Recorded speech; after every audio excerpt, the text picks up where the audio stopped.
everyone, I'm here tonight to do a review of Blackout by Mira. This is book 3 of her Newsflesh trilogy. I have also done video reviews for book 1, Feed, and book 2, Deadline. I will leave links to both videos in the drop-down box. Now, since this is the third book in a series, it goes without saying that this video will contain spoilers for the entire series, so please be aware of this. Alright, I do not want to spoil this series for anyone who plans on reading it, or say has only read the first book but not the last two. Please, there will be some things I will say at the beginning of this video that will be spoiler free, but there will be a spoilery section at the end of this video. So keep that in mind. Don't spoil yourself. Please. I implore you. You need to experience the story for yourself. So, after the monster of a cliffhanger at the end of Deadline, this book picks up immediately after the end of that book. And we are thrust back into the story of our favorite blogging journalists, Sean and Georgia Mason, and the rest of the crew at after the end times. Why do I always want to call it at the end times? It's after the end times. And book 1 was a political type thriller-esque, and book 2 was much more of a revenge, sort of medical type thriller. This is sort of a combination of the first two books. You've got the political aspect involving the president and the vice president, and you've got the medical revenge style stuff with mad scientists and people from the CDC and everything like that. So it's a really nice mix of the first two books.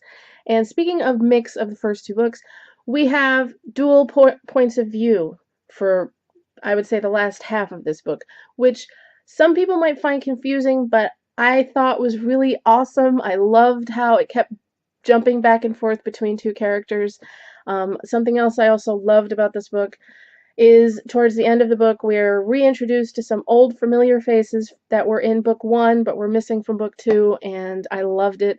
The whole last act of this book felt like the climax of the best freaking action movie ever made, if that gives you any kind of an idea of the roller coaster ride that is this book.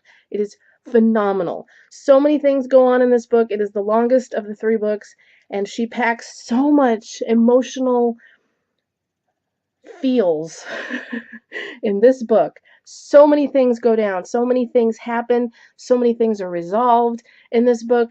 She just blows my mind. Every book that I read by this woman, I am more and more impressed with her writing skills. She is a badass. She is a kick-ass, badass writer, and I am just in awe of her talent. This book was just incredible. It capped off the series perfectly, in my opinion. I know some people were a little disappointed in the ending. I wasn't. I thought it was perfect the way it ended. But yes, this entire series is now my favorite book series of all time, hands down. And I mean, come on. I finished the series and I turn around and I start rereading it again. When I finished this book, I immediately went back and started rereading Feed. That's how much I love this series. Okay, so enough with just the spoiler-free content. I really want to get into the spoilers, so anybody who hasn't read this book, hasn't read the series, doesn't want to be spoiled, shut this video off, come back to me and finish watching this video after you finish the series, and let me know what you think. But until then, guys, bye for now, because spoilery content starts right now. So at the end of Deadline, we find out that Georgia has been brought back as a clone. I was very surprised, like I said in my review of Deadline, I was very surprised that they were going to do that. I had a feeling that they were going to find a way to bring Georgia back, although the way they handled the whole thing with Sean, with her speaking to him in his head, I thought was very, very well done. I loved that aspect. And just another reason for me to love Sean, because I think they handled it really well. I mean, he didn't even care that people knew he was talking to his dead sister, you know, and he you know, she was talking to him in his head, and he would respond out loud, and he didn't even care that people knew. He knew and accepted the fact that he was going crazy. And such a broken bird. Oh my God. Okay, anyway, so we find out that Georgia has been brought back as a clone. We find out, you know, it's very mysterious as to why the CDC, out of all these people in the country, why they would bring Georgia Mason back as a clone. And she wasn't this, you know, Georgia number 2, as she's called. was far from the first one. They had many, many others that didn't make it as far as she did. And there's another one. Georgia number two is told that she is pretty much the floor model, you know, the pretty little package to show off people. But they were going to replace her with someone else that they thought they would be able to um, control better. So there's moles in the CDC who claim to be, you know, looking out for Georgia and going to try and smuggle her out, but so many times in the past, both Sean and Georgia have been betrayed by people they trusted. So, of course, Georgia is very suspicious of these people and doesn't know if she really should trust them or not. Meanwhile, you've got Sean and Bex and the rest of the team from After the End Times, um, you know, going pretty much across the country on little errands for the mad scientist and Dr. Abby. And we encounter a zombie bear, which is freaking awesome. The only thing that I can complain about is that they didn't actually have a scene with them attacking the zombie bear. They just kind of mentioned it, which annoyed me. But then you had a zombie octopus. I mean, come on, people. A zombie octopus. How is that not awesome? In what universe is that not awesome? So, a couple of my friends who've read the series said that they thought the whole thing where they just kept going on little missions and little side jobs and stuff like that was sort of filler for the story, but again, I enjoyed every single freaking minute of this book. It could have been twice this long, and I would have devoured it and been happy to have read every page. Um, and then, and then we get to the middle section of the book, page 389. 389, people. When Sean and Georgia come face to face again, once again, and I loved how Sean didn't even bat an eye when he saw her. He just thought she was an hallucination. And then he's like freaking out when Mahir is talking to her, and he's like, wait a minute, you can see her too? It was, oh my god, it was so heartbreaking. And then it will just now go down in history, in my opinion, as the scene when Bex and Mahir both have guns aimed at Georgia number two's head, and Sean is freaking out. He doesn't know if she's like, you know, somebody to, if they can trust her, if she, who she says she is. And he looks at her, he gets up in her face, and he's like, "Prove to me you are who you say you are. There has to be a way you can prove it to me." And she looks at him, and she's like, "There is a way. There is something that only you and I know that we never wrote down." And she looks at him and she said, "You have no idea how much I've missed you." And she kisses him. Kisses him. Not a little sisterly peck on the cheek. No, she fucking flat out kisses him. I don't care. I tried not to curse, but I can't help it. And my little fangirl heart about exploded. It was one of those things where I had to put the book down and walk away from it because I could not process my emotions.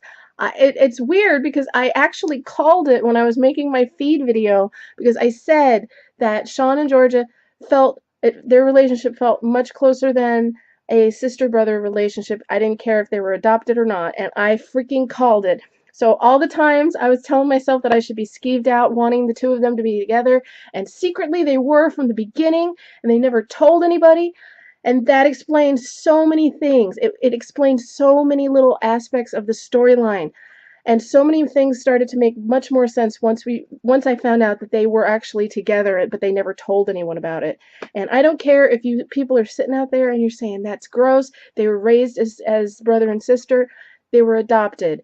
They were adopted. There's no blood relation, and these are the two people that they loved each other and protected each other and respected each other more than anybody else in the entire world. So yeah, screw you people who don't agree with me that Georgia and Sean should be together, because they definitely should, and it made me so freaking happy. Sorry about the little rant. I just had to get that off my chest. But because I know there are certain people who read this series and they felt disappointed when they found out the little secret about George and Sean. But besides that, you could look at it this way. It's not really Georgia. She's the clone of Georgia. So technically, yeah, whatever. Moving on. Anyhow, I thought they handled the whole, you know, whether they should trust Georgia or not really well. It just made me hate Bex all the more, her reaction, because frankly she was just jealous because she had Sean pretty much to herself until Georgia came back. Yeah, I didn't like her at all still. But I love the fact that Mahir was actually physically present in this book for the entire book. I loved his character. I love his character. He's one of my favorites. Um, a little bit of a nitpicking problem that I had was the character of Alaric. He did really nothing. Absolutely nothing. He never went on these little side jobs, these little missions that the other guys went on. He always stayed behind, and I felt like saying, well, why is he even there? I mean, even Maggie, who had no field experience at all, she got into the whole thing once or twice, but Alaric did absolutely nothing. He was just kind of a waste of space for me. That's just my opinion. Um, and then talking about the last act of this book, I read the last 400 pages of this book in one day because I could not stop reading. I could not. This series is like crack for me. Seriously.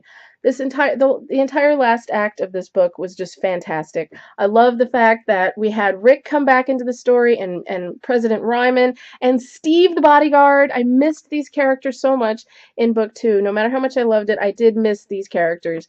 And I mean, how freaking awesome is the image of the zombies swarming the White House? The freaking White House, you guys. And then they blow up the White House. I mean, how? Oh my God. Can you imagine if they turned these books into a movie? I would just be beside myself. Oh my Lord. The series owns my life pretty much. I love it so much, and I am just desperate to find people who have read this series so I could talk and, just gush and just talk about certain things that happen in this book. And I feel like nobody's going to be able to watch this video because I don't know very many people who've actually read these books, so it's kind of bittersweet. But yeah, this series is just fantastic. All three of them will be on my list of favorite reads of 2013. It is my favorite series of all time now, and as I've already stated before, once I finished this book, and I was crying like a baby, might I add, crying like a baby for the last 2 chapters. And I have to say, even though I didn't like her character 90% of the time, I did cry when Bex died. I thought the way that she died, the way she sacrificed herself for the rest of the team, I thought it was very well done, and I did cry. But it had a lot to do with the fact that the book was ending. But yes, I've got like so many thoughts in my head, and my brain is like going too fast for my mouth to keep up. But yes, like I said before, I loved this series so much that when I finished this book, I immediately began rereading Feed because I was not able and not prepared to just leave these characters yet. And I am actually enjoying Feed more the second time. Unbelievably. And I loved that book to begin with the first time. But anyway, yes, this series is just fantastic. And I want to know what you guys think. I want to know your thoughts. I want to know what you think of the last book, what you thought of the ending, what you thought of Georgia as a clone, what you thought of the revelation that she and Sean had been together the whole time, and the whole zombies swarming the White House. I want to know all of your thoughts. So tell me what you think in the comment section. And as always, thank you guys so much for putting up with my babble and my near hysteria over this series. Thank you for listening to me, and thank you for watching my videos. And until next time, you guys, thank you so much for watching, and I will talk to you later. Happy reading!